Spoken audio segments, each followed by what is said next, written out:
Thanks everyone for having me. So, as it was said, I am a threat detection engineer assistant. I've been for a little over 2 years now. Before I was in threat intelligence. So overall, I've been in the cybersecurity space around 4 or 5 years, and yeah, it's been a very nice journey, especially focusing on Linux malware, which doesn't always get the same spotlight as Windows. So it's definitely been a really cool thing. Be sure to check out the SysDig blog as well for more Linux and cloud threats if this is something you're interested in. So for this talk, the main agenda will be trying to build an actor profile for UNC5174, which is a moniker for a threat actor that was first discovered by Mandiant in 2024. And it's supposed to be like a Chinese state-linked / aligned party. We're going to be looking at recent campaigns in terms of the 2024 one from Mandiant briefly for the introduction, since they did a pretty good job in building actor profile themselves, and then the campaign that we've seen at SysDig in early 2025. And we're going to be talking about techniques specifically, so with the MITRE ATT&CK framework, in case it is helpful. It is a very good way to try to rationalize the techniques that we see with these actors. And we're going to be talking about attribution challenges because in this case, the main focus is that this actor has been using open source tools, which anyone can use. So the idea is that it is challenging to know whether you're being targeted by somebody like them or it's an isolated incident. So we're going to be trying to look at some ways that defenders can actually try to make that distinction. And yeah, we're going to be looking at some defense open source tooling because open source tools are not malicious per se. They're not bad. And then we're going to have a Q&A in case there are any questions. Yeah. You can't hear me? Okay. Maybe I'll just try to hold it. Is this better? Okay. Perfect. Okay, so as I said, it was first discovered in 2024 by Mandiant, and the research highlighted well, basically in terms of attribution and intelligence, who the main targets were, which are Western government organization and research institutions, and think tanks, for example, and NGOs, basically Western targets that could be of interest to a Chinese state-aligned threat actor. And they mainly target Linux-based systems. Not sure why. They probably are just more skilled in Linux, which we will see because they definitely are.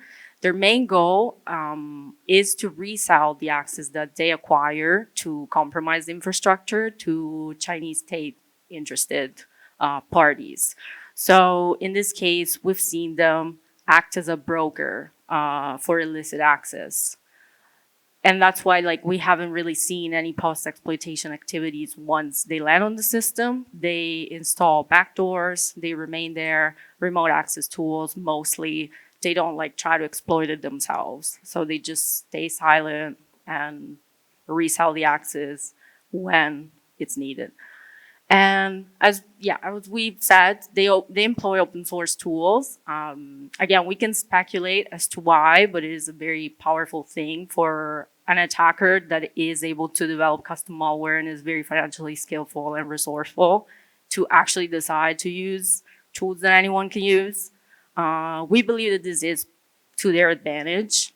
We've seen pretty sophisticated techniques in this case, which are not something that we believe any threat actor with basic technical knowledge could do. And we've also seen considerable financial resources being spent on infrastructure. While we were tracking this campaign since November 2024, we've seen the first domains distributing their malicious tools. We were basically able to see that every few days there were hundreds of new domains or something like this. That is not something that anyone could be able to keep up with. So as to our campaign that we investigated. I've actually, while I was putting together this presentation, one thing that is missing here that we didn't have is this dig that Trellix had discovered in August, late August, so just, a few weeks ago, is that the main initial access vector was a phishing email with a bar archive that contained the payloads here, so the initial bash script. So that's pretty interesting because at the time we didn't really see, we weren't really able to make that assessment with the initial access vector. So this graph is not showing that for that reason. But the main initial access vector was phishing. So we have a malicious bash script that basically ended up downloading 2 executables from a remote server, which in this case was this Google with 3 O's, asia.com, nothing to do with the real Google. And it basically acted both as the main C2 and the main initial distribution vector, this remote server. So we found, I think while we were researching this, it had a dozen of subdomains and they were all used for different purposes. So that's kind of interesting that they had their own central domain. So this DNS logger is the SNOWLIGHT malware, which is a custom malware. This was named by Mandiant and identified first by Mandiant in 2024. And it is a dropper that ends up dropping a fileless payload, which in our case was VShell, and in their case it was SuperShell, which is another open source tool. And then it also downloads and executes Sliver, which is a red teaming framework as well.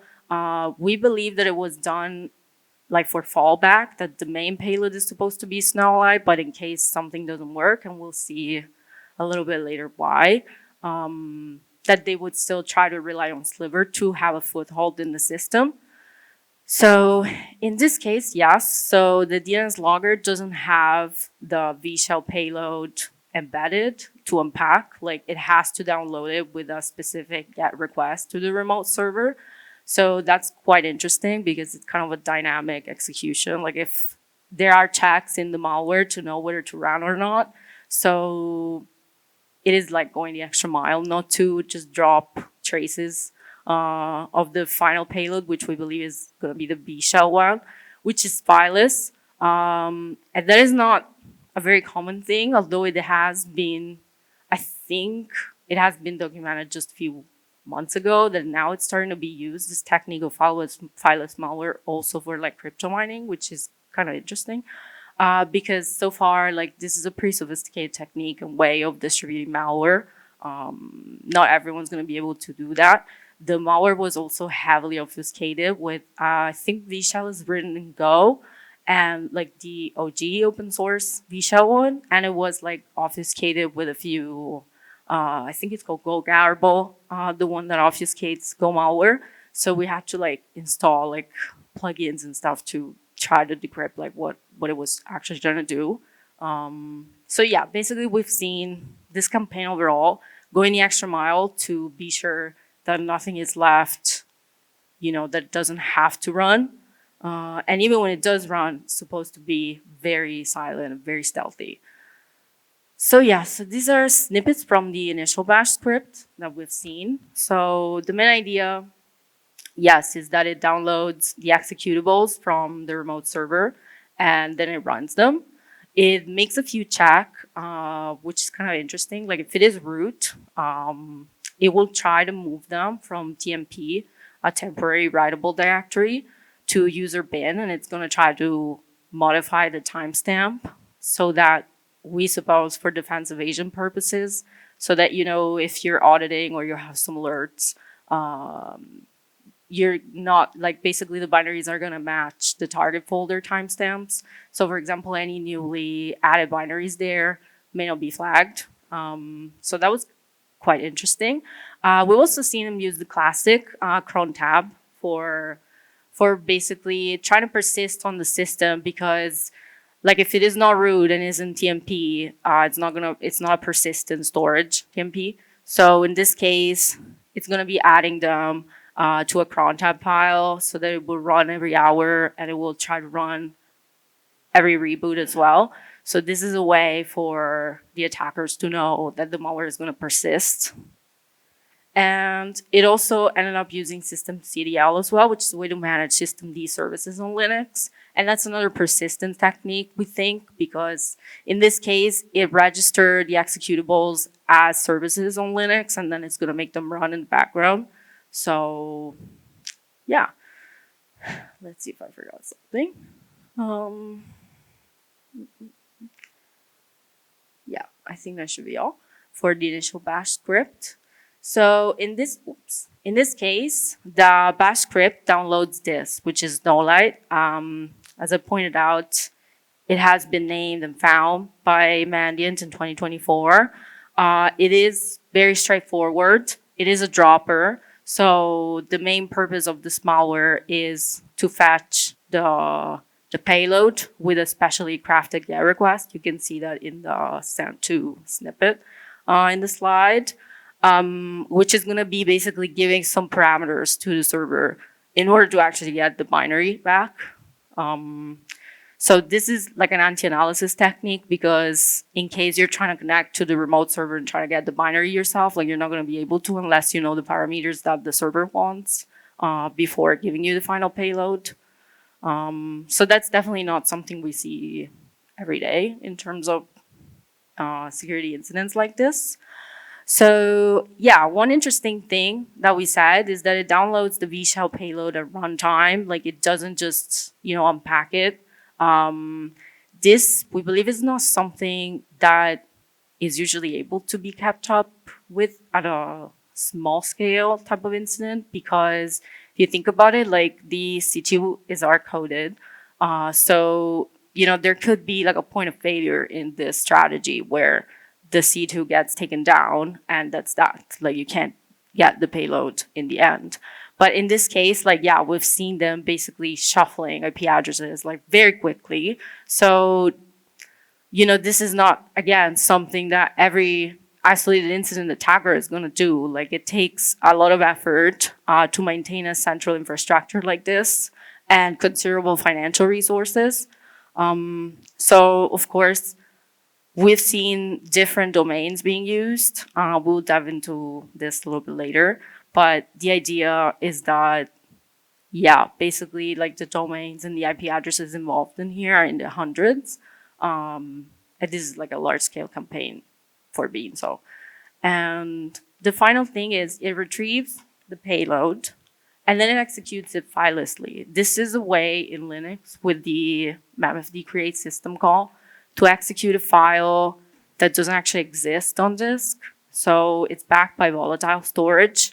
And we've seen this threat increasingly used, even by less skilled actors, but it's still not very common. So this definitely caught our eye. In this case, the binary was named kworker, which is a benign kernel process name given on Linux processes that are related to the kernel. So we'll look at the VShell binary itself. Again, this wasn't really malicious. It was developed for security purposes by a Chinese speaking person, we believe, because the GitHub repo information was in Chinese. But again, it wasn't necessarily malicious. It was used as a remote access tool. And the author himself or herself, I don't know, but they decided to take it down, basically, because as soon as it was released, it started being abused. And they expired the license of the software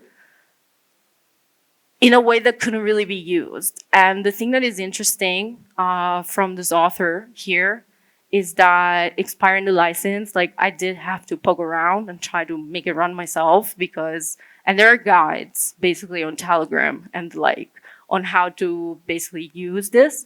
And we've seen that the first guides that the software was cracked, double quote, started appearing in September 2024. And by November 2024, we started seeing VShell being used by this actor. So we can't really speculate that much on what happened, why they chose to use VShell, because as we said in 2024, they were using SuperShell, which is a very similar tool. it is possible that they did that because Mandiant exposed them. So they exposed their techniques and the open source tool. So they just found another one.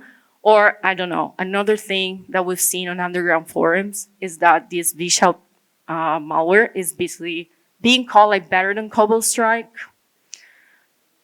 It's very intuitive. As you can see, it has a UI. So it's not like it's a UI where you can centrally manage like your compromised systems. And from there, if you look on the side, you can choose the payload that you want to deploy through VShell. So the interesting thing here is that not only there's a backdoor, but you can continue to deliver malicious payload in the future, basically. So, and everything is through the UI in this case, so that's pretty neat, basically. Yeah, so we're going to be looking at VShell in a little more details on what we have observed during the research. So as soon as it's executed, it tries to read quite a few sensitive files on the system. We believe this is done for like reconnaissance and then basically sending back like the information about the system where it landed. One thing that was interesting is that as soon as it's executed, it allocates like huge chunks of memory, but these are not accessible. So we tested around, like, is this something that everyone does? And no, it is not. We believe that this is done on purpose because, as we said, it is possible to deploy further payloads. So in this case, we believe it maps these chunks of memory so that it can deploy further payloads once it needs to. And in this case, we didn't see it. We left it running for a few days, but we didn't really see the attacker sending us back anything. But yeah, that was a cool artifact in terms of behavioral indicator that we've seen. We've created a Falco rule, which I'm going to be sharing at the end, also shared in the blog, which basically can flag this, like, since it is not a very common behavior. So another interesting thing that is not very common is the usage of WebSockets. Well, we've seen that. I think there are like a handful of reports on malware trying to use WebSockets for C2 communication, but there weren't very many. And I believe it is like kind of tedious to set up a WebSocket compared to the classic protocols because basically it runs like on a standard port and it's also like it requires like very low overhead. So in this case, it was perfect for them because if you're trying to get like a payload as soon as possible to a system, like it's going to be very fast, and it's encrypted. So for example, like when the malware upgraded to a WebSocket, we couldn't really see anything of interest in the network traffic anymore. So it could also be a defense evasion technique in this case where, yeah.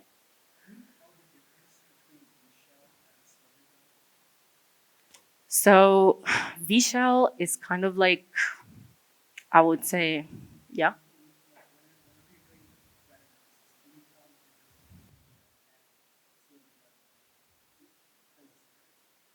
Yeah. So in this campaign specifically, VShell is going to be fileless, but Sliver is just deployed as is. Yeah. So, and it's going to be like, for the Sliver part, we had the analysis on it as well because it used different remote servers as well to connect and different protocols. But yeah, like in terms of, we left them running for a few days, but we didn't really see the attacker sending us back anything. So we can just speculate in this case as to why they were used and how they were used just by researching them like this. But yeah, the Sliver one was a standalone binary. And I think it wasn't really supposed to be the main payload. I think it was because in case, for example, SNOWLIGHT wasn't able to download the VShell one. But in terms of why they would choose either Sliver or VShell, in this case, like, yeah, VShell is pretty neat. Like, you can have a UI where you can see all your compromised systems, and it's also like way less common than Sliver as well, which I think, you know, if you're doing like intelligence, trying to like block Sliver, it's going to be much easier because it is way more tracked than something like VShell, which is, until we researched it, I think we've seen it used in different campaigns, which I'm not sure that they're related to the same actor, but they were used. It was used against Mac OS and Windows system as a cross-platform malware as well. So yeah, it has quite a few utilities in the sense, like it can be a backdoor, it can be a remote access tool, it can deploy shellcode on the system. So it does offer like a few functionalities. Yeah, and all of this, again, is happening like filelessly. Like there isn't really a program that you're gonna be finding on your system that's gonna be doing this. Yeah. So overall, once it upgrades the network connection to the WebSocket, then it just waits for further commands, and that's that in our case. So at this point, I think maybe a little recap with the techniques could be good, given the amount of information. So in this case, we can build the profile by looking like at the main MITRE attacks tactics that we've seen. So the motivation is not really a MITRE attack tactics, but it's a good recap. So as it was said also by the Cybersecurity Center in France, while we were researching it, we've seen a report from them while they were having the Summer Olympics. They were targeted by this actor, and they also put out their own report, and they said that it did look like looking for valuable initial access to resell. So that confirmed what Mandiant had also said on this actor. For the initial access, so we can see a mix of vectors. So what Mandiant found and what the French cybersecurity agency found was exploitation of vulnerabilities that at the time were 0 days. So they weren't patched, like it wasn't even out. So that's pretty interesting because this is like the level that they can actually target is through 0 days. Do they develop them themselves? Do they collaborate with other Chinese sponsored threat actors? We don't know, but we can probably speculate that they do. And in our case, yes, these are some of the domains that we have seen for the phishing domain. So we've seen the googleasia.com and this telegrams.icu. Who you want pay is, I think it's a Chinese service, financial service, and then Cloudflare. So they're all like typo squatted. And again, this slide does not contain part of the Trellix report where they detailed very well the initial access vector for phishing. So they've seen like a raw archive distributing that initial script, bash script. I think it was a little different, but the campaign is basically the same. And for execution, yeah, so Mandiant called SuperShell Go Reverse. I believe they're the same tool. It is a publicly available backdoor, and so is VShell. Although, again, VShell was taken off legitimately, but you can find it anywhere, basically. While we were trying to research our own way of VShell, like to understand what was changed, like from the actor to the original binary, we found many third parties where you could download VShell. So it's definitely still out there. So yeah, and it's possible to circumvent the configurations that were expired by the author to run it. So in terms of defense evasion, yeah, the main idea is definitely the fileless malware that we've seen. In this case, yeah, the MFD create system call, which again is not something that we have observed in our sandboxes or honeypots and research. It's not something that we have observed very much, basically. I think this was the first instance, really, where we've seen it like at such a large scale with a distribution vector and a network infrastructure. But I am aware that there have been a few reports now that it's being used for crypto mining. So yeah, in this case, we've also seen the WebSocket usage. Again, I think there are like a handful of reports that detail malware using WebSockets. It's not a very common protocol. So yeah, so far. Now we're going to be moving to the attribution challenge. So in this case, it's like, if somebody who is a nation state actor is using the same tools as someone who just wants to like mine cryptocurrency on your system, like how are you going to be able to tell the difference?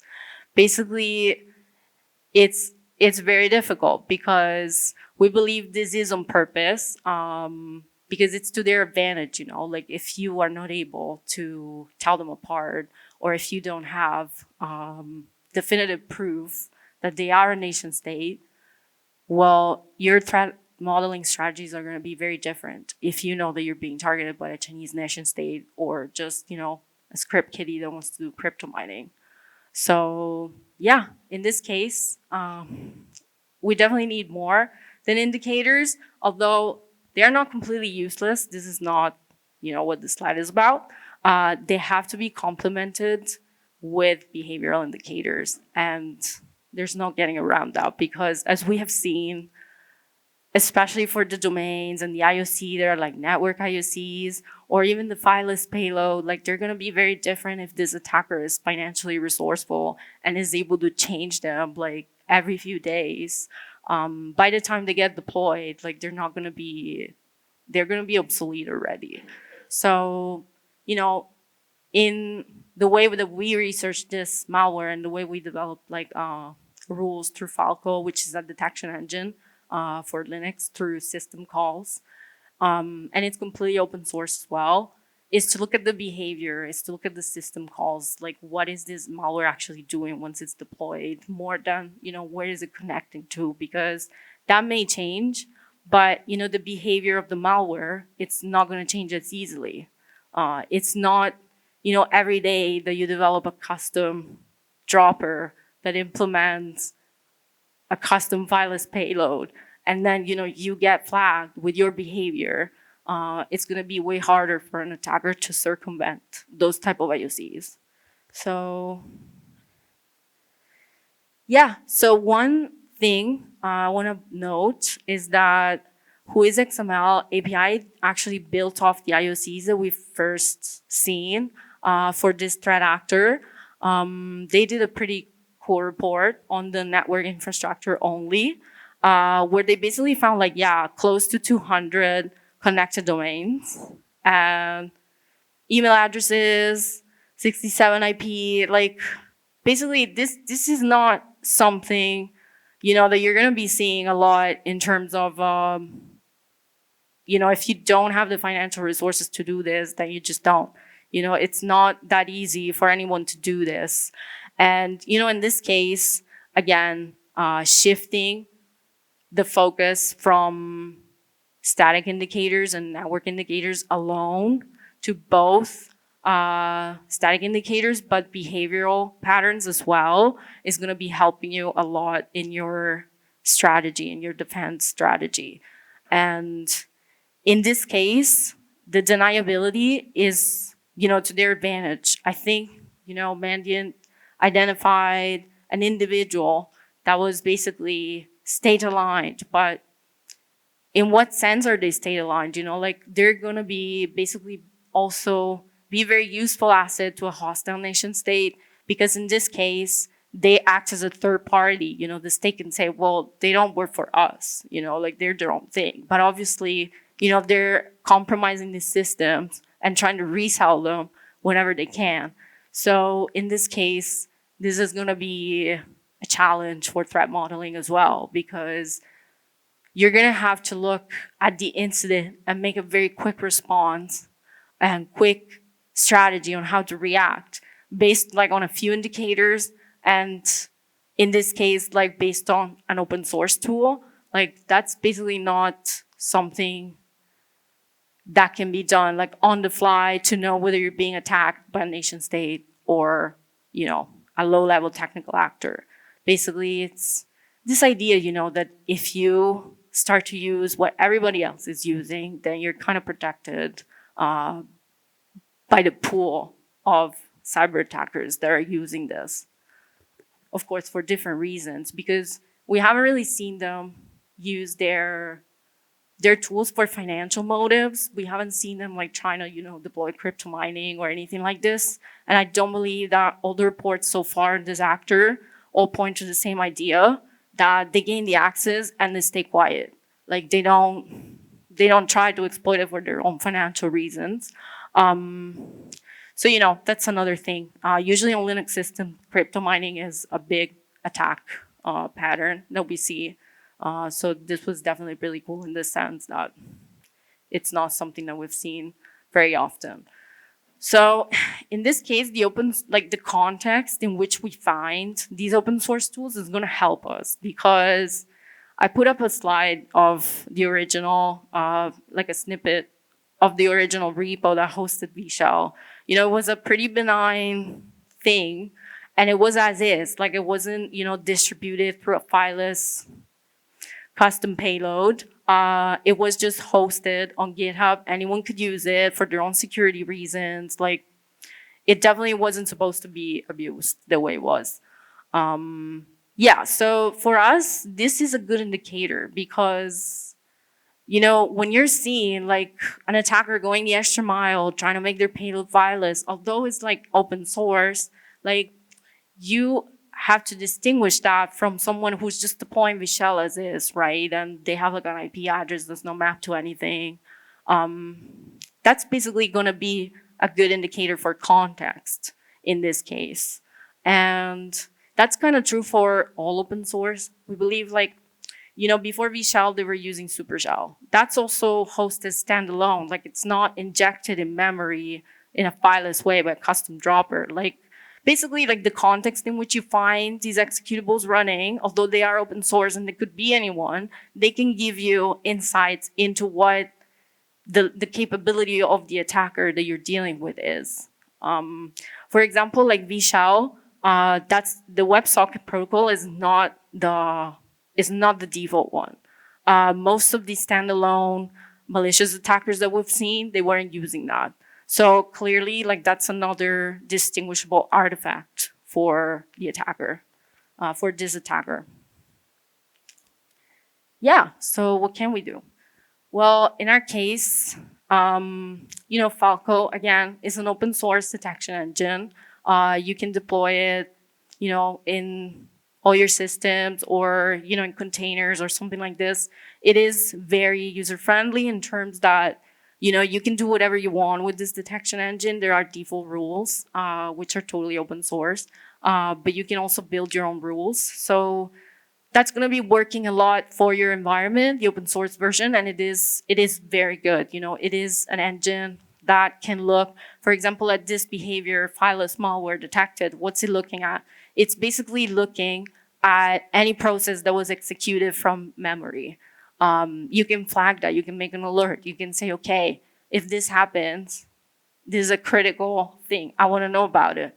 And you can also do the same for what we said before, the huge chunks of memory that were reserved but not accessible. In this case, you can also make a rule for that. You can say, okay, I want to know when a program is mapping more than 64 megabytes of memory, and these memory pages are not accessible, because that's pretty strange in terms that if a fileless program does that, basically we were able to make a high severity rule out of this research, because it is not a very common behavior. And of course, there's also Yara. That's also an open source tool. If we go back a little bit, you can see here, I put in the string artifacts. These are artifacts that, you can use. In this case, maybe you wouldn't use the remote server, because that can change. But you could use, for example, the specially crafted GET request. That is not very, very common to be doing that with a specific user agent and then trying to find a specific log file on the system. So we were also able to make a Yara rule for that. And again, these are open source tool sets that can be used for you. I've also put the virus total query that we have used to see other instances of these actors. So we were looking at the file name, which in Linux, it's going to be looking like memfd deleted because it's like a non-existent memory file descriptor. And that is called kworker.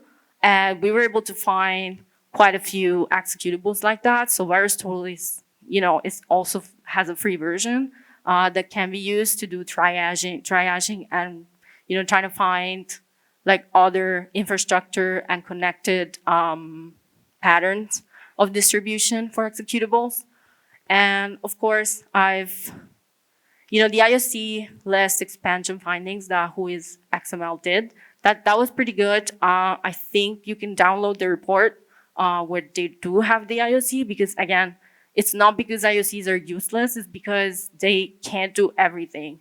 Like if the attacker is able to set up 200 domains, like, you can't just, it's a cat and mouse race that we have to win also by complementing it with behavioral indicators.